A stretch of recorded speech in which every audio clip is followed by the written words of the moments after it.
깊이 있는 시선으로 오늘을 바라보는 뉴스퍼레이드 문을 엽니다. 네, 오늘의 주요 뉴스 보시겠습니다. 윤석열 대통령이 어제 특별 대담에서 국민이 체감하는 성과를 내겠다고 밝혔습니다.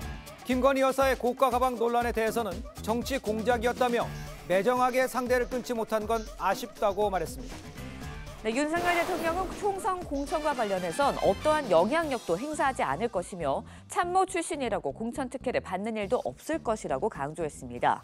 한동훈 비대위원장과의 갈등설에 대해서는 총선이 끝나고 보기로 했다면서 사사로운 건 중요하지 않다며 당정 갈등설을 일축했습니다.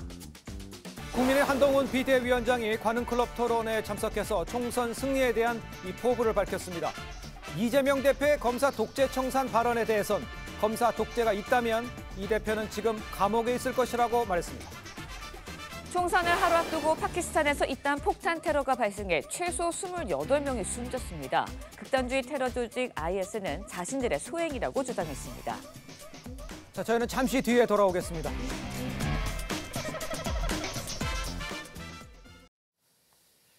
시청자 여러분 안녕하십니까? 뉴스퍼레이드 이상목입니다. 윤석열 대통령이 집권 3년 차를 맞아서 94분에 걸친 신년 대담 어제 공개됐습니다. 자신의 직무실에 세워진 120대 국정과제 현황판을 소개하면서 각종 현안에 자신의 입장은 무엇인지 직접 답했습니다. 먼저 최민식 기자입니다. 윤석열 대통령은 신년 기자회견 대신 94분에 걸친 사전 녹화 대담을 통해 각종 현안에 대한 자신의 입장을 밝혔습니다. 집무실을 비롯해 그간 공개되지 않았던 대통령실 곳곳을 직접 소개하기도 했습니다. 이걸 놔두고 늘 이제 이 국정과제를 이제 보면서 내가 아직 미진한 게 뭔지 파악을 하기 위해서 이렇게 갖다 놨습니다. 네. 박스권에 갇힌 자신의 지지율에 대해 더 열심히 일하겠다면서 국민이 체감할 수 있는 정책적 성과를 만들어내겠다고 했습니다. 국민들이 체감할 수 있는 그런 성과 도출에 더 뛰어야 되겠다는 생각을 갖고 있습니다. 치솟는 물가는 공급 정책과 함께 규제를 풀어 적극적으로 대응하겠다고 선언했고 물가 관리를 좀 적극적으로 해 나가려고 하고 있습니다. 의대 정원 확대를 비롯해 지역 필수 의료체계 확립 등 의료개혁을 본격 추진하겠다고 했습니다. 시체말로 응급실 뺑뺑이라는 말이 있다고 하는 것은 정말 부끄러운 일입니다. 이제 의료개혁을 본격적으로 추진해야 될 때가 온 것 같습니다. 다만 이번 대담에선 사법농단 사건에서 양승태 전 대법원장이 무죄를 선고받은 것에 대한 질문이 빠졌고 헬로윈 참사와 관련된 질문도 없었습니다. TV조선 최민식입니다. 자, 윤석열 대통령은 녹화 대담에서 김건희 여사의 이 명품 가방 수수 논란에 대해서도 처음으로 입장을 밝혔습니다. 정치 공작이라면서도 이 매정하게 끊지 못한 것이 문제였다면서 아쉬운 점이 있다고 말을 했습니다. 하지만 야당에서 끝내 사과가 없었다면서 비판했습니다. 계속해서 배상윤 기자입니다. 윤석열 대통령은 먼저 몰카 촬영 등으로 경호에 문제가 생긴 것이 아니냐는 질문에 용산 관저에 들어가기 전의 일이라고 반박했습니다. 그러면서 이번 사건 자체가 기본적으로 몰래카메라를 활용한 정치 공작이라는 점을 분명히 했습니다. 선거를 앞둔 시점에 1년이 지나서 이렇게 이걸 터뜨리는 것 자체가 정치 공작이라고 봐야죠. 다만 김 여사가 아버지와 친분을 내세운 명품 가방 전달자를 매정하게 끊지 못한 것이 문제라고 아쉬움을 드러냈습니다. 제 아내 입장에서는 뭐 그런 여러 가지 상황 때문에 물리치기 어렵지 않았나 생각이 되고 좀 아쉬운 점은 있습니다. 그러면서 앞으로 이런 일이 생기지 않도록 사람을 대할 때 명확하고 단호하게 하겠다고 약속했습니다. 앞으로는 이런 일이 발생 안 하게 조금 더 분명하게 선을 그어서 이런 처신을 하는 게 중요하다는 말씀을 드리고 싶습니다. 재발방지 대책으로 거론된 제2부속실 설치는 검토 중이라면서도 재발방지에 도움이 될지는 모르겠다고 답했습니다. 민주당은 논평을 통해 끝내 대통령의 사과는 없었다며 강도 높게 비판했습니다. 권칠승 수석 대변인은 국민께 사과하지 않는 대통령의 독선을 언제까지 지켜봐야 할지 암담하다면서 진실한 사과를 요구했던 국민의 기대를 배신했다고 꼬집었습니다. TV조선 배상윤입니다. 윤석열 대통령은 4월 10일 이 총선에서 이 공천에 대해서도 어떠한 영향력도 행사하지 않을 것이며 또 참모 출신이라고 공천 특혜를 받는 일도 없을 것이라고 강조를 했습니다. 한동훈 비대위원장의 갈등설에 대해서는 총선이 끝나고 보기로 했다면서 사사로운 건 중요하지 않다. 이 당정 갈등설을 일축했습니다. 계속해서 윤서하 기자입니다. 집권 3년 차에 신년 대담에 나온 윤석열 대통령은 20년 지기인 한동훈 비대위원장과의 갈등이 봉합된 게 맞느냐는 질문에 웃음으로 답을 대신했습니다. 봉합된 거다. 2차전이 남아있다. 이런 이제 정치 분석도 나옵니다. 윤 대통령은 한 위원장과 가까운 사이였지만 이번엔 총선이 끝나고 보기로 했다며 둘 다 공직에 있는 사람들로서 사사로운 건 중요치 않다고 말했습니다. 뭐 대통령이나 또 당의 그 대표 위치에 있는 사람이나 다 결국은 국가와 국민을 위해서 일을 해야 되는 입장이기 때문에 이런 사사로운 이런 게 중요하지 않고. 윤 대통령은 용산 참모들이 양지만 찾는다는 비판에 대해선 대통령실 후광은 불가능하다며 시스템 공천을 거듭 강조했습니다. 공천을 둘러싸고 당정 갈등이 재현될 수 있다는 의도에 선을 그은 겁니다.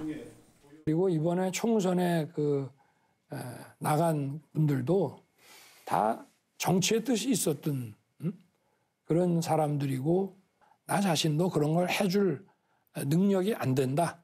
그러니까 공정하게 룰에 따라서 뛰라고. 또 한 위원장에게 선거 지휘나 공천에 관여하지 않겠다고 말했다고 강조했습니다. 선거 지휘라든지 또는 공천이라든지 이런 데는 관여하지 않겠다고 했고. 윤 대통령은 최근 30%에 머물고 있는 지지율에 대해선 체감할 수 있는 정책 성과를 내기 위해 더 열심히 뛰겠다고 밝혔습니다. TV조선 윤서아입니다. 네, 지금 전해드린 대로 윤석열 대통령 어제 이제 KBS에서 녹화 방송된 신년 특별 대담에서 김건희 여사 관련 논란과 또 전국 현안 등에 대해서 자세히 입장을 밝혔습니다. 네, 세 분과 함께 자세한 내용 짚어보도록 하겠습니다. 네. 최수영 정치평론가, 강성필 민주당 국민소통위 부위원장, 정치부 홍현주 기자 함께합니다. 안녕하세요. 안녕하세요. 네, 반갑습니다. 자, 먼저 이번 대담이요. 기자회견 형식이 아니라 이제 특정 방송사와 사전에 녹화 형식으로 진행된 것을 놓고 야당에서 비판이 계속 나오고 있죠. 먼저 홍 기자, 어떤 배경이 있었는지를 좀 직접 좀 설명을 좀 해주세요. 네, 대통령실은요, 이 네. 기자회견을 하지 않은 게 아니라 대담이라는 형식을 선택한 거다. 이런 입장을 밝히고 있습니다. 네. 실제 기자회견이나 출입 기자들과의 김치찌개 회동 이런 걸 포함해 여러 가지 안을 검토를 했지만 예. 대담이라는 형식이 국정 운영 방향을 설명하고 또 김 여사 논란을 차분하게 풀어나기에 적합하다고 판단을 했다는 겁니다. 예. 또 G7을 비롯한 주요 선진국 정상들도 신년을 맞아서 기자회견보다는 이렇게 대담을 하는 경우가 더 많았다라는 사례를 제시하기도 했습니다. 네. 그런데 이제 많은 사람들이 뭐 직접 뭐 대통령실을 출입하니까 잘 알 거 아니에요. 근데 이번이 사전에 이제 녹화가 된 다음에 이제 편집 이야기도 나오고 있는데 거기에 대해서 뭐 사전 조율 가능성 이런 거에 대한 이야기도 좀 나오고 있는데 어떻습니까? 네, 먼저 이번 녹화 방식을 보면은 먼저 1시간 정도 대통령실 네. 내부를 대통령이 설명하고 네. 이어서 대담을 2시간 정도 진행하는 형식으로 이루어졌습니다. 예. 이거를 1시간 40분 방송으로 편집을 한 건데 어제 방송을 보셨듯이 윤 대통령 손에 종이 한 장 없었죠. 또 그렇습니다. 테이블에는 질문을 하는 앵커의 질문지만 놓여 있었습니다. 예. 그러니까 프롬프트 없이 윤 대통령이 질문에 즉답하는 내용 확인할 수 있었지만 그럼에도 기자회견과 비교하면 좀 국민들이 대통령에게 묻고 싶은 질문이 부족했고 또 그에 대한 대통령 답변을 들을 기회가 또 부족했다라는 지적도 있는 게 사실입니다. 약속 대담이라는 비판을 의식해서라도 네. 보다 적극적인 문답이 오갔어야 한다는 겁니다. 그럼 네, 윤 대통령 이번 대담에서 김건희 여사 논란과 관련해서 처음으로 입장을 밝혔습니다. 예. 직접 들어보고 이야기 이어가겠습니다. 자꾸 오겠다고 하고 해서 그거를 매정하게 좀 끊지 못한 것이 어떤 문제라면 문제고 좀 아쉽지 않았나 생각이 되는데 저라면은 조금 더 좀 단호하게 대했을 텐데 제 아내 입장에서는 뭐 그런 여러 가지 상황 때문에 물리치기 어렵지 않았나 생각이 되고 선거를 앞둔 시점에 1년이 지나서 이렇게 이걸 터뜨리는 것 자체가 정치 공작이라고 봐야죠. 그러나 정치 공작이다라고 하는 게 중요한 게 아니고 앞으로는 이런 일이 발생 안 하게 조금 더 분명하게 선을 그어서 이런 그 처신을 하는 게 중요하다는 말씀을 드리고 싶습니다. 이슈 가지고서 네, 부부싸움 하셨어요? 전혀 안 했습니다. 알겠습니다. 네, 정치 공작이라고 봐야 한다. 김 여사가 매정하게 끊지 못한 게 문제고 아쉬웠던 점이다라고 했습니다. 정치평론가께서는 어떻게 들으셨나요? 글쎄요, 그 사실관계 자체는 맞아요. 그러니까 이 사건이 벌어진 건 2022년 9월, 그러니까 대통령 취임하고 나서 한 4, 5개월 이후에 벌어진 일이잖아요. 그렇습니다. 그럴 때 이제 말하자면 최 목사라는 사람은 내가 이것을 공익적인 목적으로 이걸 내가 이렇게 했다고 얘기했는데 그럼 공익적인 목적이었다면 바로 해야지 왜 1년 반이나 지난 시점에 김건희 여사 도이치모터스 특검법을 처리 앞둔 시점에 꺼냅니까? 그러니까 다분히 의도적이고 악질적인, 그리고 아주 이거는 정말 그 어떤 의도를 갖고 접근한 건 맞는데 그럼에도 불구하고 대통령은 재발 방지는 약속했어요. 앞으로 이런 처신이 분명히 우리가 좀 앞으로 잘 하도록 하겠다고 했지만 과연 이런 과정에서의 영부인으로서의 어떤 적절한 처신이었느냐 하는 그런 점에 대해서는 충분한 좀 설명이 없었다는 건 좀 아쉬워요. 그래서 재발 방지 약속한 건 아주 그건 진일보한 대통령의 워딩이지만 그럼에도 불구하고 국민들이 이 사안을 바라보는 데 대한 조금 사과 해명 이런 점은 좀 부족하지 않았나는 생각은 좀 듭니다. 알겠습니다. 국민의 눈높이에 봤을 때는 조금 부족한 점이 있다 이렇게 지적을 해주시는 것 같아요. 자, 그런데 이런 상황에서 이제 야당에서는요 사과가 없었다는 점을 지적을 하고 있습니다. 글쎄, 우리 강 부위원장께서는 어제 권칠승 대변인도 얘기를 했습니다만 어떻게 보셨는지 좀 말씀해 주세요. 이 사과 부분에 관해서. 네. 저희 야당으로서는 사과냐 아니면 유감 표명이냐 최소한 둘 중 하나는 선택할 줄 알았는데 사실 둘 다 없었다는 데 대해서 매우 아쉽게 생각을 합니다. 그럼 유감도 아니고 사과 표명도 아니었다고 보시는 건가요? 네, 저희는 최소한 유감 표명은 하실 줄 알았거든요. 그래서 그게 매우 아쉽고 그 이후로 아마도 사과를 하거나 유감 표명을 하더라도 어떤 이에 대한 논란과 지적이 잦아들지 않을 거라고 대통령실은 판단하고 정면 돌파하겠다고 저는 해석을 하고 있고요. 아쉽다 2번, 공작 3번, 그리고 박절했다. 쌀쌀하고 인정 없다는 뜻이죠. 이런 것들은 참 그 아쉬운 표현이다. 저희야말로 또 눈여겨볼 점이 이 파우치라는 표현을 썼더라고요. 근데 제가 다른 일간지를 좀 보니까 거의 대부분이 명품 가방이라고 이렇게 표현을 했던데 아마도 이것은 명품 가방에 대한 의미를 조금 축소하기 위해서 이런 단어를 썼던 것 같고요. 결국 이러한 사과나 표명이 없었다는 것은 총선에서 국민들이 평가할 거라고 생각을 하고 추가적으로 한동훈 비대위원장과 김경률 비대위원의 추후 반응이 궁금하다 이런 말씀 드리겠습니다. 네. 알겠습니다. 자, 일단 윤 대통령은요 김 여사 논란에 대한 대안으로 거론이 됐던 이 제2부속실 설치 관련해서도 언급이 있었습니다. 한번 직접 들어보겠습니다. 제2부속실이 있었더라도 제 아내가 내치지 못해가지고 자꾸 오겠다고 하니까 사실상 통보하고 밀고 들어오는 건데 그거를 박절하게 막지 못한다면은 제2부속실이 있어도 만날 수밖에 없는 거 아니겠습니까? 그래서 그거는 저나 제 아내가 이런 이제 앞으로 국민들께서 걱정 안 하시도록 사람을 대할 때 좀 더 명확하게 단호하게 해야 된다는 그런 점이고 어쨌든 이런 제2부속실을 비롯한 그런 제도들은 지금 검토를 하고 있습니다. 자, 효과는 모르겠지만 설치는 검토하고 있다. 이게 핵심인 것 같습니다. 홍현주가 실제로 검토하고 있는 상황입니까? 어떻습니까? 네, 제가 봤을 때 현재로서는 추진될 가능성이 높아 보입니다. 그렇습니까? 다만 이게 대통령 공약을 뒤집는 것이기 때문에 대통령실은 국민 여론이 하나로 모아지기를 기다린다라고 설명을 하고 있습니다. 또 여권 내부에서는요, 대통령 배우자의 법적 지위 그리고 보좌하는 별도 조직의 적법성을 좀 더 따져봐야 한다. 이런 기류도 있습니다. 한마디로 제2부속실이 역대 정부에서 관행적으로 설치됐긴 했지만 법적 규정은 없다는 겁니다. 이번 계기에 대통령 배우자의 활동 범위 그리고 지위 법으로 명확하게 규정해야 한다는 시각도 있습니다. 네, 일단은 앞서서도 말씀을 드렸지만 윤 대통령 제2부속실 설치 검토하겠다라면서도 예방에는 도움이 되지 않을 것이다라고 이야기를 했습니다. 제2부속실 설치가 해법이 될까요? 어떻게 보세요? 그러니까 미국 정치격언에 이런 말이 있습니다. 대통령 영부인에게 무대가 아닌 곳은 없다. 그러니까 공적으로 권력을 위임받으라는 것이 아니지만 공적인 역할을 하는 것도 사실이잖아요. 그렇다면은 그에 걸맞는 말하자면 그 역할과 그 책임에 걸맞는 그런 제도와 시스템으로 보좌를 해줘야 한다는 뜻이지 이게 제2부속실이 대통령 영부인을 무슨 뭐 감나라 배나라 이렇게 해서 통제하는 기구는 아니지 않습니까? 그런 측면에서 놓고 본다면은 물론 이게 이제 대통령의 공약을 뒤집고 그다음에 뭐 이렇게 말을 번복하는 경우는 되지만 그럼에도 불구하고 남은 3년 반의 임기 동안 대통령 영부인이 어떤 특정한 공적인 일을 위해서 할 수 있도록 제도와 어떤 인력을 통해서 법적인 시스템으로 이렇게 뒷받침해 주는 것 이거는 제가 보기에 뭔가 그 영부인의 성과가 대통령의 성과로 이어질 수도 있는 이런 측면이 있어서 한번 조금 좀 전향적으로 검토를 해야 되고 그런 측면에서 역대 정부들도 설치를 했다. 저는 이렇게 말씀을 드리고 싶습니다. 네. 일단 특별감찰관 임명에 대해서 이제 국회에서 선정해서 보내는 것이다. 이렇게 언급을 했지 않습니까? 야당에서 제2부속 설치와 특별감찰관 임명 이 부분에 대해서는 야당에서는 좀 어떤 입장인지를 좀 설명해 주세요. 네, 대통령께서 어제 대담에서 특별감찰관과 관련해서 국회로 공을 넘기신 것 같습니다. 국회는 이것을 받아가지고 뭐 15년 이상 된 판사, 검사, 변호사를 지명을 후보를 추천을 대통령께 하면 대통령이 추천을 하고 거기에서 인사청문회를 거쳐서 임명이 되는데요. 먼저 대통령의 인척들 그리고 수석 비서관 이상급들의 비위에 대해서 이제 특별 감찰을 하게 되면 아무래도 대통령실 주변 에 있는 어떤 인물들에 대해서 비위 행위라든지 어떤 이런 것들이 예방되는 효과는 분명히 있을 거라고 보고요.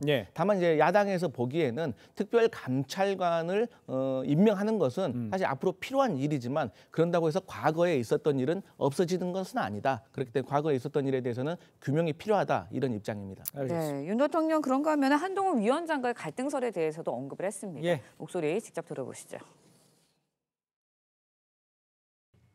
그래서 최근에 통화한 적은 없고요. 비대위원장 이제 취임할 무렵에 통화를 좀 했고요.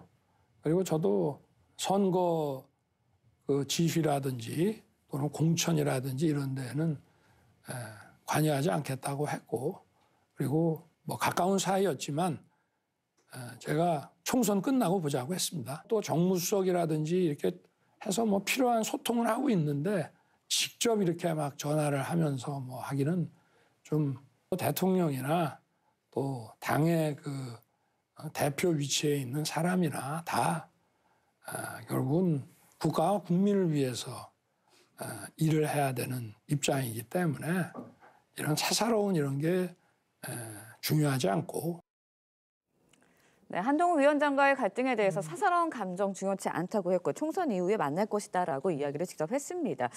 대통령실을 출입하는 기자로서 실제로 봤을 때 대통령실의 기류는 어떤가요? 저희가 파악한 바로는 대통령실 고위 참모와 한동훈 위원장 하루에 2차례 이상 통화하면서 소통하고 있습니다. 그러니까 조금 전 들으신 것처럼 대통령이 한동훈 위원장 비대위원장 취임 무렵 이후에 통화하지 않았다라고 말은 했지만 간접적으로는 계속 소통을 하고 있는 거죠. 그렇죠. 현재로서는 갈등이 뭐 일시적으로 봉합된 걸로 보이지만 공천 문제가 여전히 뇌관으로 남아 있습니다. 윤 대통령은 공천에 관여하고 있지 않다라고 했지만 최근에도 이원모 전 인사비서관과 박진 전 외교장관이 모두 양지인 강남 을에 공천 신청을 하자 윤 대통령이 좀 언짢은 기색을 내비쳤고 두 사람 모두 이제 지역구로 옮길 가능성이 높아졌습니다. 그러니까 결과적으로 대통령의 인식과 그에 대한 언론 보도가 당무에 영향을 미친 셈이 됐죠. 한동훈 위원장은 공천은 당이 하는 거다라는 등 이 주도권을 놓지 않겠다는 의지를 분명히 하고 또 있기 때문에 앞으로도 공천을 둘러싼 윤한 갈등 한 번 더 불거질 가능성은 충분히 있다고 보여집니다. 알겠습니다.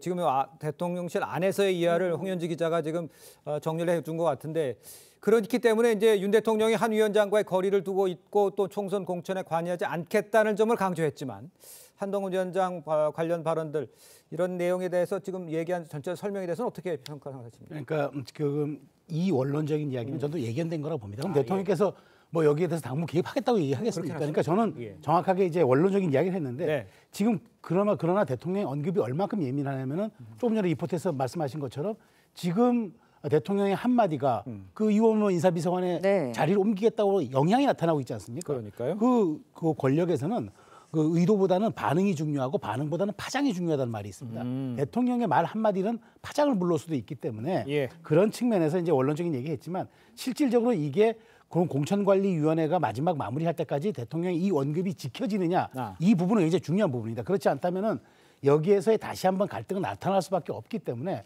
저는 한동훈 위원장이 이 상황 관리를 얼만큼 내밀하게 잘 조율할 수 있느냐 이 여부에 이 성패가 달려 있다라고 말씀드리겠습니다. 알겠습니다. 네, 윤 대통령 뭐 당무 개입 없도 공천 개입하지 않을 것이다라고 분명히 얘기했습니다. 용산 참모 출신들에 대한 후광도 불가능하다고도 했는데 용산 참모 출신들이 이른바 좀 양지만 찾고 있지 않냐 이런 비판도 나오고 있거든요. 여기에 대해서 대통령실 어떻게 받아들이고 있나요? 네, 대통령실 비서관급 이상 참모 13명 가운데 11명이 양지로 꼽히는 지역구에 공천 신청을 했었습니다. 이에 대해서 대통령실 관계자들은 좀 아쉽다라고 입을 모았거든요. 어디에 출마할지는 전적으로 개인의 자유지만 윤 대통령의 국정 철학을 이해하는 참모들이 한 사람이라도 더 좀 험지로 나가서 지역구를 탈환하는 데 힘을 모았으면 좋겠다라는 겁니다. 이 한 관계자는 또 윤 대통령의 생각은 시스템 공천 단 하나다라면서 대통령실 특혜는 없다는 생각은 분명하다고 전하기도 했습니다. 알겠습니다. 자, 윤 대통령이 이재명 대표와의 회동 여부에 대해서도 입장을 밝혔습니다. 어떤 이야기를 했는지 한번 들어보도록 하겠습니다. 재판이 진행 중인 것들은 있습니다만은 정치는 정치고 그건 뭐 다른 차원의 문제라고 생각합니다. 제가 우리 당의 지도부를 배제한 상태에서 야당의 대표와 지도부를 직접 상대한다는 것은 대통령으로서 집권 여당의 지도부와 또 당을 좀 소홀히 하는 그런 처사이기 때문에 같이 하든지 먼저 대화를 좀 나누고 정말 이제 그야말로 제 입장에서도 행정부를 대표하는 대통령의 어떤 결심사항이 필요한 거라든지 그런 단계가 됐을 때 같이 이렇게 얘기를 하는 것이 저는 필요하다고 생각합니다. 자, 이 대표와의 별도 회동을 갖지 않는 것에 대해서 사법 리스트도 있지만요. 일단 여당 지도부를 배제하고 야당 대표를 만나는 거니까 영수 회담 자체에 대해서 조금 문제가 있다 이렇게 평가를 하고 있는 것 같아요. 야당 입장에서는 어떤 생각을 갖고 계십니까? 네, 윤석열 대통령이 처음 취임하셨을 때는 야당 입장에서는 만나고 싶었죠. 정말 원활한 국정 운영을 동반자로서 함께하고 싶었거든요. 근데 벌써 2년 동안 이게 만남이 불발이 되면서 이제 선거를 앞두고 야당 입장에서도 굳이 만날 필요가 있겠느냐 하는 회의가 있는 건 사실입니다. 그래서 어차피 이렇게 된 거 이제 총선 이후의 결과를 두고 어떻게 될지 볼 것 같은데요. 아마도 요소야대 상황이 벌어지게 된다면 어쩔 수 없이 대통령으로서는 야당의 대표를 만날 수밖에 없을 것이고 그렇게 상황이 몰려서 만나면 사실 그 모습도 보기가 좋지 않을 거라고 생각해서 저희는 매우 아쉽게 생각합니다. 이번엔 최수영 평론가께 좀 여쭤볼게요. 이재명 대표와의 단독 회담에는 여전히 선을 긋고 있거든요. 그렇지만 뭐 야당과의 소통 어떤 방식으로도 좀 이루어져야 되지 않습니까? 어떻게 해결을 해야 할까요? 그렇죠. 그 대통령이 야당과의 소통은 이게 영수회담이라는 거는 사실은 이제 역사의 박물관으로 보내야죠. 영수는 권위주의 시대 때 정치 체제의 산물이니까. 그런데 어떤 대통령 입장에서는 본인이 원하는 제도나 정책을 국회가 입법하기 전에 어렵잖아요. 그렇기 때문에 저는 이렇게 생각합니다. 그러니까 굳이 대표가 아니더라도 원내대표라든가 상임위원장 같은 분들과 서로 소통하면서 정부의 입법 방향과 제도의 그런 틀들을 설명하고 도와달라 이렇게 얘기하면서 소통한다 그러면 굳이 당대표를 만나지 않아도 대통령이 행정부의 수반이기 때문에 그러한 그 과정을 통해서 입법의 그 과정들을 좀 그 말하자면 순기능을 정화시키는 건 좀 필요하다고 그런 생각이 듭니다. 알겠습니다. 그런데 이제 그 대담 중에 윤 대통령이 그러니까 30%에 갇힌 이 지지율에 대해서 글쎄 뭐 이 정도면 감사한다는 입장도 사실 좀 있었어요. 그렇지만 지지율 반등이 좀 있어야 될 상황인 것만은 맞아 보이는데 어떤 대책들이 있을 수 있을까요? 그렇습니다. 대통령 중심제하에서 국정 지지율만큼 대통령은 일을 하는 겁니다. 그렇기 때문에 중요한데요. 저는 이게 가장 중요한 건 민생 성과라고 봅니다. 지금 현재 뭐 소통이라든가 대통령의 태도 이런 것들도 중요하겠지만 가장 중요한 건 민생의 성과입니다. 이게 체감 지수로 나타나지 못하면 국민들은 지지를 보낼 수가 없겠죠. 그런 측면에서 대통령이 올해 민생을 강조하는 것이 바로 그런 이유이기 때문에 저는 조속한 성과를 어떤 형태로도 내는 것 이게 대통령의 가장 큰 과제라고 봅니다. 일단 뭐 대담은 공개가 됐습니다. 하지만 신년 기자회견 없이 대담으로 현안에 대한 입장 밝힌 거 여기에 대한 아쉬움, 지적들은 민주당 쪽에서 계속해서 나오고 있거든요. 대국민 소통에 있어서 어떤 점들 좀 보완돼야 된다고 보시나요?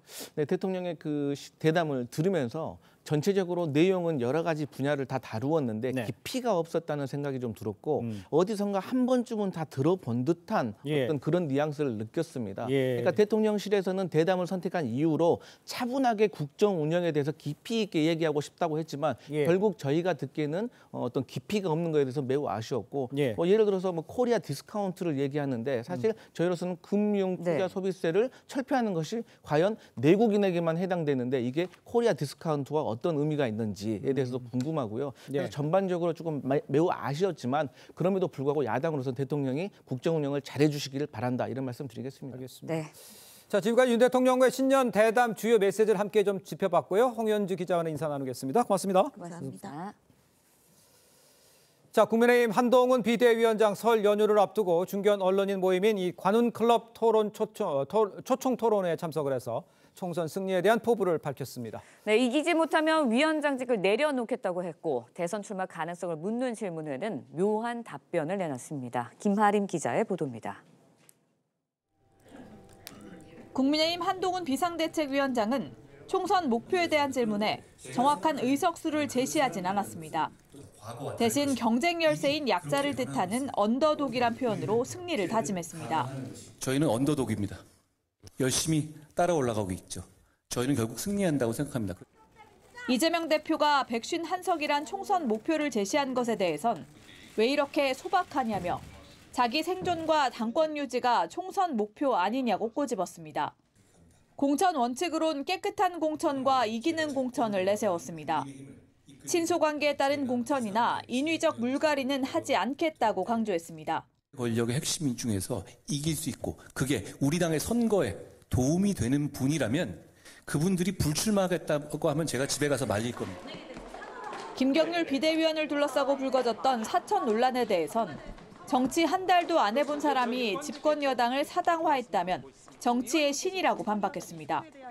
대선 출마 여부에 대한 질문엔 총선 이후엔 이기든 지든 인생이 꼬이지 않겠냐며 가능성을 열어뒀습니다. 인생 자체가 마음대로 되지 않는 것이기 때문에 스트라이크 존을 넓혀놔야 한다고 생각합니다. 한 위원장은 총선에 이긴다면 당에 남겠지만 질 경우 비대위원장직에서 물러나겠다고 말했습니다. TV조선 김하림입니다. 네, 민주당의 공천 경쟁이 과열되는 모습입니다. 친명계가 문재인 정부 출신 인사들을 겨냥해 사실상 불출마를 압박하고 있는데 친문계가 반발하면서 계파 갈등이 확산하고 있는 모습입니다. 최원국 기자의 보도입니다. 민주당 정성호 의원이 친문계 용태론 주장에 가세했습니다. 정권 재창출 실패했으니까 어떤 전 정부에서 어떤 중요한 역할을 했던 분들이 스스로 용단하는 게 필요하지 않겠냐. 이명백 공천관리위원장이 윤석열 정부 탄생에 기여한 분들은 책임 있는 자세를 보이라고 한 데 이어 친명계 좌장으로 꼽히는 정 의원까지 친문 진영의 책임을 공개 거론하고 나선 겁니다. 강성 지지층의 활동이 많은 당원 게시판에도 임종석, 노영민 전 비서실장의 불출마를 요구하는 글들이 잇따라 올라왔습니다. 친명계의 공세가 거세지자 문재인 정부 청와대 대변인을 지낸 고민정 최고위원이 공개 반발했습니다. 최고위 모두 발언을 통해 뺄셈의 정치가 극에 달하고 있다고 비판한 겁니다. 명문정당, 용광로 정치를 말하며 진짜적인 윤석열 정권을 향해서 총력을 기울여야 한다 강조했습니다. 말의 잔치가 아니길. 한 친문계 의원도 정권을 잡지 못한 책임을 묻겠다면 대선에서 진 이재명 대표 책임이 가장 크다고 반발했습니다.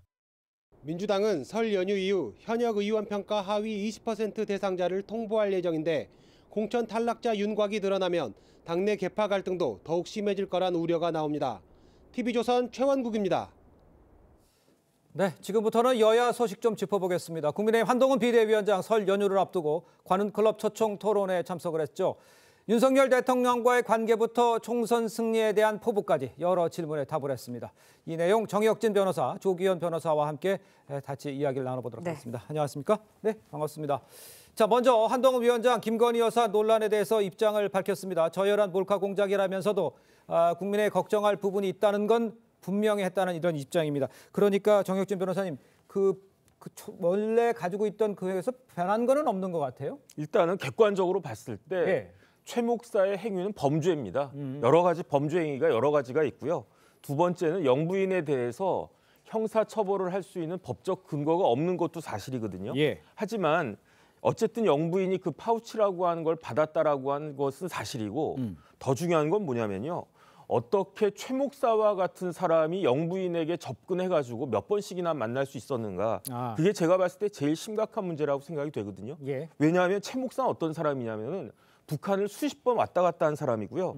그다음에 북한을 왔다 갔다 한 다음에 제가 찾아보니까 100편도 넘는 북한을 찬양하는 방북기를 쓴 사람이에요. 그다음에 그 2018년도에는 그때가 언제냐면은 문재인 대통령 뭐 그 판문점 선언하고 그래가지고 남북 관계가 굉장히 좋았을 때인데도 그때도 국가보안법 수사 대상으로 광진 경찰서에서 그 수사받고 있던 그런 사람이거든요. 그 다음에 이제 그 최 목사가 한 이야기를 갖다 보니까 다른 걸 다 떠나가지고 김정은을 어떻게 찬양하느냐, 김정은이 혈통에 의해서 세습하는 것이 아니고 수령으로서의 인품과 자질이 있기 때문에 인민에 의해서 추대되고 김정일에 의해서 낙점이 됐다. 이런 식으로 이야기했던 사람이란 말이에요. 그다음에 이제 이 사람이 그 NK 비전 그 2020이라고 한 단체를 만들었는데 그 산하 단체 할 때 또 여러 그 당시 여당 지금 민주당 국회의원들이 뭐 화환도 보내고 막 그랬었단 말이죠. 근데 어찌 됐든지 간에 어떻게 이렇게 굉장히 친북적이고 그다음 국가보안법 혐의도 있었던 그런 사람이 아무런 그 제한 없이 영부인에게 접근해가지고 저런 일들이 벌어질 수가 있었는가. 거기에 대해서 국민들이 걱정하지 않을 수 있었는가. 이런 부분들에 대해서 한동훈 비대위원장이 이야기한 것이 아닌가 싶습니다. 알겠습니다. 네, 한동훈 비대위원장 어제 뭐 김건희 여사 논란과 관련해서도 이야기를 했지만 윤석열 대통령과의 관계에 대해서도 이야기를 했습니다. 서로 다른 점을 인정하면서 신뢰를 유지하고 있는 관계다라고 이야기를 했는데 어떻게 들으셨나요? 그래서 어떤 표면적으로는 그 갈등 관계가 봉합된 것으로 보이고 뭐 그렇게 하도록 어제 일정이 배치된 게 아닌가 싶습니다. 실상적으로 볼 때는 다 대통령의 특별대담이 예정돼 있는 날 당 대표가 관훈 토론하는 일정이 배치될 수는 없거든요. 메시지가 분산될 수도 있고 더군다나 두 분 간에 갈등이 있었기 때문에 이 어긋날 경우에 갈등이 촉발될 수 있다는 위험이 있는데 같은 날 했다는 것도 이례적이었는데 내용을 들어보니 두 의견의 조율이 충분히 있었다라고 보여지고 특히 김건희 여사 명품객과 관련된 문제에 대해서는 다 정리된 메시지를 똑같이 내놓았다고 봅니다. 첫 번째, 사건의 본질은 몰카 공작이다. 국민이 걱정한 부분은 지금 말씀하신 대로 친북 인사의 경호상 문제가 발생한 것, 그리고 사과는 없고 유감 표명은 없다. 더 이상 관련된 언급은 하지 않겠다는 묵시적 합의. 이런 부분에 대해서 어제 일단락 시켰다는 점에서는 보면 봉합이 된 것으로 보이는데 과연 끝날 것이냐. 이후 향후 선거 과정에서 수도권이나 전체 선거 구도에서 이 문제가 언급되지 않을 수는 없는 상황이 올 수도 있다고 보여지거든요. 그러니까 어제로서 두 분 간에는 더 이상 이 사안에 뭐 언급이 없거나 갈등의 문제가 되지 않도록 봉합된 듯해 보이지만 향후 총선 과정에서 언제든지 다시 부각될 수도 있다고 봅니다. 알겠습니다. 그 조기현 변호사께는 몰카 공작이라는 것하고 그다음에 대응에 관한 것하고 이제 나눠서 얘기를 대부분 하잖아요. 몰카 공작이라는 그 부분에 대해서는 부정할 수는 없는 거 아닙니까? 어떻게 생각하십니까? 네, 그렇습니다. 뭐 그 부분에 대해서도 필요하면 그거는 그것대로 수사하고 책임을 물으면 됩니다. 다만 사건의 본질이 그것이냐에 대해서는 여러 가지 의문이 있고 국민들이 우려하는 부분은 그러한 수수가 있었다는 행위에 대해서 책임 있는 자세가 필요하다는 거 아니겠습니까? 알겠습니다. 자, 한 위원장은요, 윤 대통령이나 이 김 여사 관련 질문에는 신중한 모습을 보였지만 이재명 대표에 대해서는 아주 강하게 비판하는 모습을 보였습니다. 그 모습 보고 오겠습니다. 만약 검사 독재가 있다면 이재명 대표는 지금 감옥에 있을 겁니다. 일단 검사를 사칭한 분이 이런 말씀하시는 게 좀 코미디 같긴 합니다. 그렇게 검사 독재한다면 이재명 대표가 지금 길거리를 돌아다닐 수가 있겠습니까? 자, 이재명 대표의 검사 독재 청산 발언에 대해서 반박을 한 거죠. 검사 독재가 있으면 이재명 대표는 감옥에 있을 거다. 이렇게 이야기했습니다. 이 부분은 어떻게 되었습니까? 강 부위원님께서. 네, 한동훈 비대위원장은 아무래도 이번 총선에서 정권 심판론보다는 한동훈 대 이재명의 구도를 만들고 싶어서 계속해서 이재명 대표를 공격하는 것으로 보이는데 저는 기본적으로 한동훈 비대위원장이 법률가 출신이지 않습니까? 그렇기 때문에 이재명 대표에 대해서 모든 것이 어떤 혐의가 유죄로 판명된 것처럼 결정된 것처럼 얘기하는 것은 옳지 않다라고 보고 있고요. 이런 부분은 국민들이 총선에서 분명히 판단할 거다. 그리고 검찰 독재라는 표현은 어떤 은유법, 비유법에 맞는 건데요. 이것은 무슨 뜻이냐? 우리 국가 주요 요직에 어떤 계신 분들이 역대 정부와 비교했을 때 검사 출신이 많다. 그래서 이런 것은 좀 부적절하고 국민적인 어떤 시선이 좋지 않다라는 것을 말한 것이라 이렇게 해석할 수 있겠습니다. 네, 그런가 하면은 한동훈 비대위원장 이 대표의 장단점을 묻는 질문에 정치력은 뛰어나다. 하지만 배우고 싶지는 않다. 이렇게 이야기를 했습니다. 어떻게 들으셨나요? 이건 이재명식 정치를 지적함으로써 본인의 장점을 드러내는 얘기인데 이재명식 정치는 이런 거죠. 생존의 정치, 그다음에 진영의 정치, 결집의 정치. 그걸 잘한다. 그렇지만 나는 확장의 정치, 공공선의 정치, 민의의 정치를 하겠다. 그러니까 이걸 비교 평가해달라. 이재명의 정치는 사익의 정치고 나의 정치는 공익의 정치다라고 얘기한 거죠. 그래서 잘하지만 배우고 싶지 않다라고 우회로 직격함으로써 본인의 장점을 부각시키는 그런 전략을 어저께 쓰지 않았나 저는 그렇게 판단합니다. 알겠습니다. 네. 일단 그 민주당에 대해서도 비판을 했죠. 준연동형제를 만장일치로 당론 결정한 것을 두고요. 코미디라면서 북한이냐 이렇게 반문을 했습니다. 정익진 변호사께서는 이 부분은 어떻게 해석을 하십니까? 이재명 대표가 지난 대선에서 위성정당 안 만들겠다라고 공약을 했잖아요. 맞습니다. 뭐 그거는 그렇다고 치고 2달 전에는 어떤 일이 있었냐면요.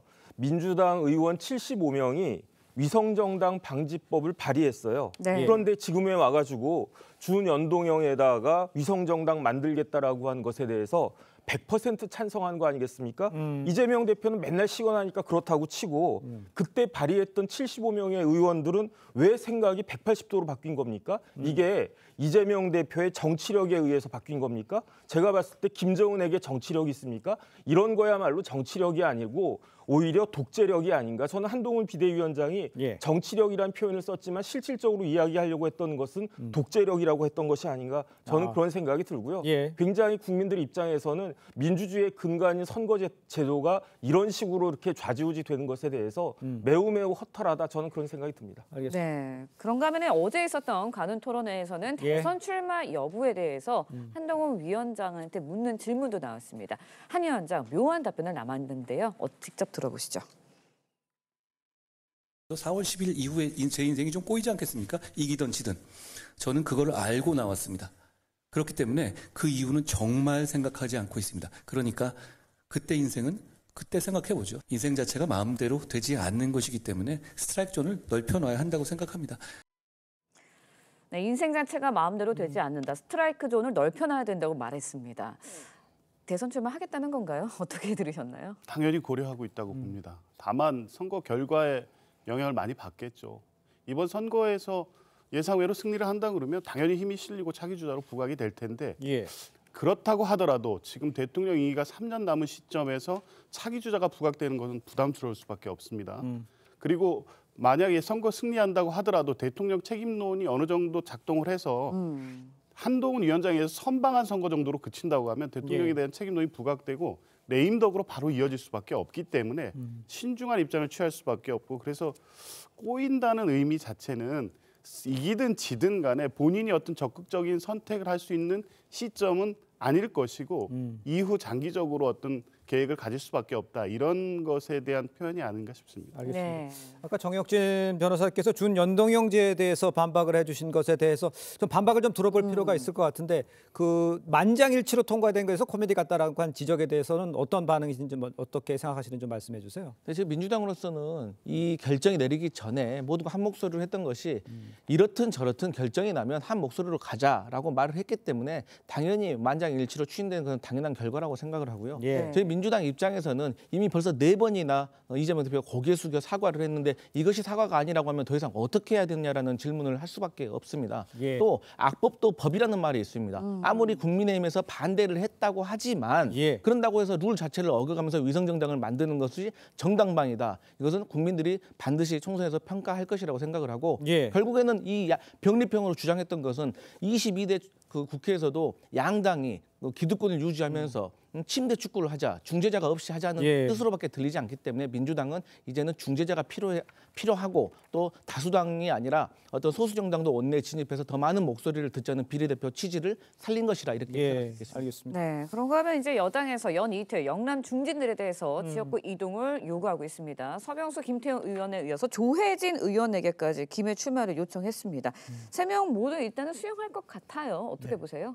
그렇습니다. 제가 보기에 이렇게 당이 중진들에 대한 헌신성을 강조하는 거는 우리가 중진이라 할 때 그 중자가 무거울 중자입니다.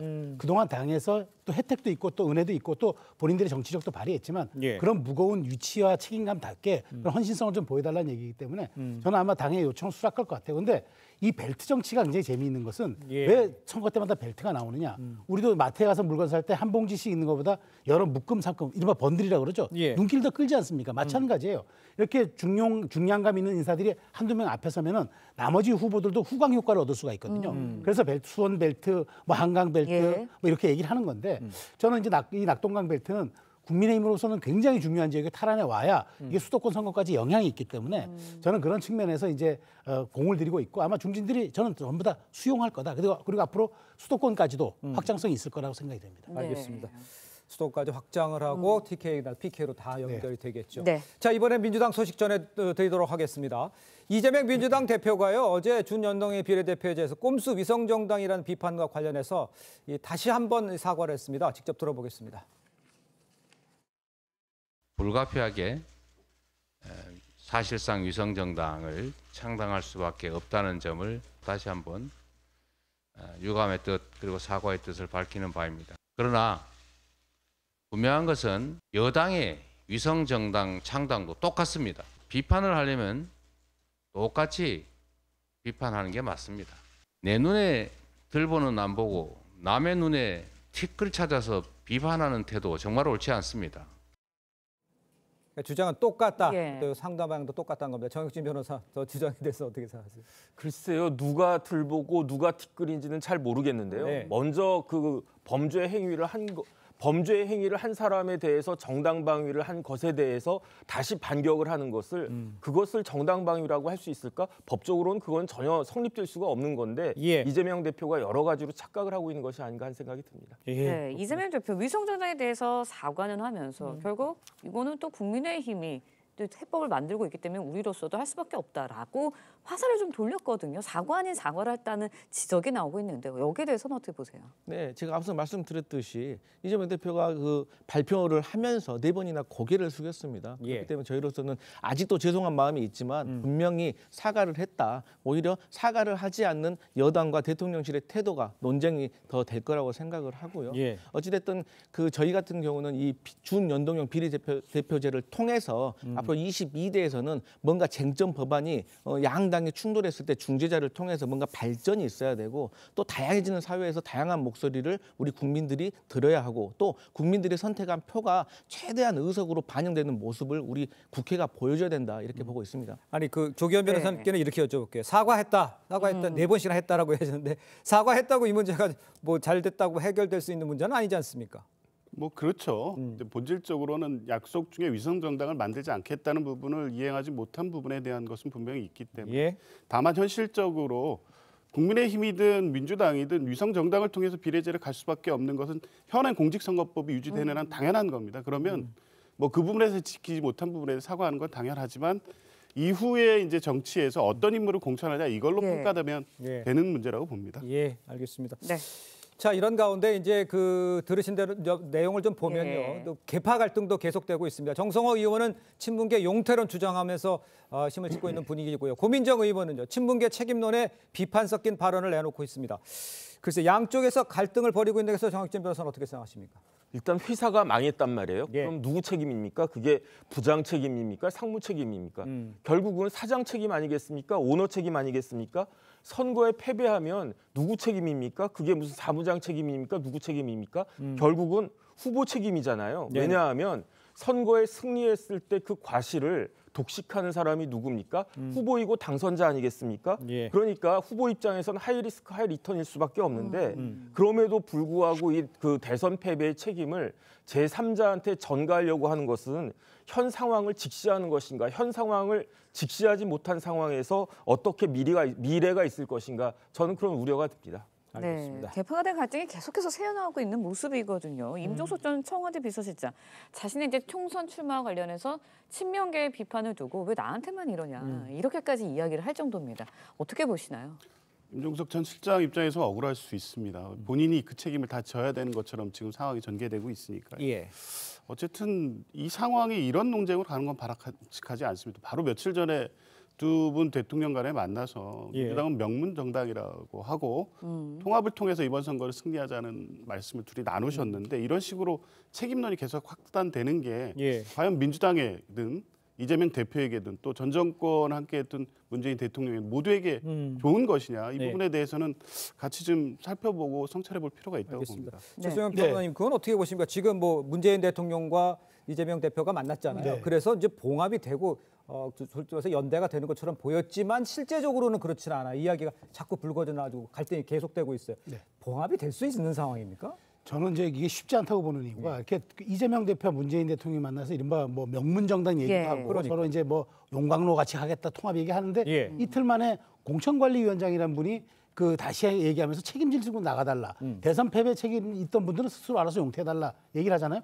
저는 혹시 이재명 대표가 국합의 역할을 맡고 그 공천관리위원장 이명박 위원장이 배드캅의 역할을 맡아서 이런 식으로 하는 건 아닌가 싶어요. 그러니까 지금 친문 쪽에서는 좋다. 컷오프 될 때 누가 되는지 보고 우리가 판단하겠다는 그 얘기들이 무성한 거 봐서 앞으로 이런 점들은 굉장한 뇌관으로 작용할 것 같아요. 알겠습니다.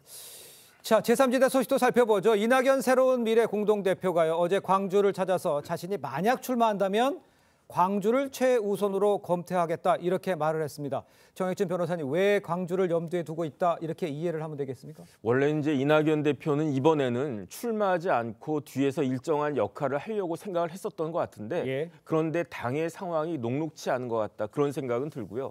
결국은 이낙연 대표는 호남에서 키운 어떻게 보면 대표적인 정치인 아니겠습니까? 그러니까 호남을 기반으로 해서 광주에서 다만 몇 석이라도 얻을 수 있으면은 이번에 그러자 뭐 어느 정도 성공이 될 것이다라는 생각을 할 것 같은데 그렇다라고 하면은 누가 솔선수범을 해야 되겠습니까? 이낙연 대표가 스스로 솔선수범을 해야 될 것이다 그런 생각은 드는데 과연 광주에서 당선이 될 수 있을지는 많은 사람들이 좀 의문을 갖고 있는 건 사실인 것 같습니다. 네, 이낙연 공동대표.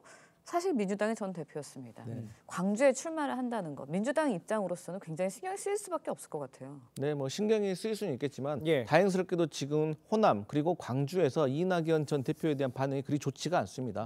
그 가장 결정적인 요인으로 이낙연 대표가 탈당을 했음에도 불구하고 친 이낙연계로 주목되고 있는 의원분들이 한 분도 탈당을 하지 않았다. 그래서 저희 민주당으로서는 그렇게 심각하게 어떤 위협을 느껴지지는 않고요. 오히려 저는 또 그 이준석 그 개혁신당 대표 역시 이낙연 그 대표와의 합당을 망설이는 이유가 이렇게 이낙연 대표가 호남에서 지지를 받지 못하고 있는 이유를 본인도 깨달았기 때문에 본인으로서 실익이 없다고 생각해서 합당을 망설이는 것 이런 것 같이 모든 증거들이 이낙연 대표가 광주에 출마해도 별 소득이 없을 것 같다라고 보여집니다. 그렇습니까? 알겠습니다. 자, 우리 네 분 말씀 여기까지 듣겠습니다. 고맙습니다. 고맙습니다. 감사합니다.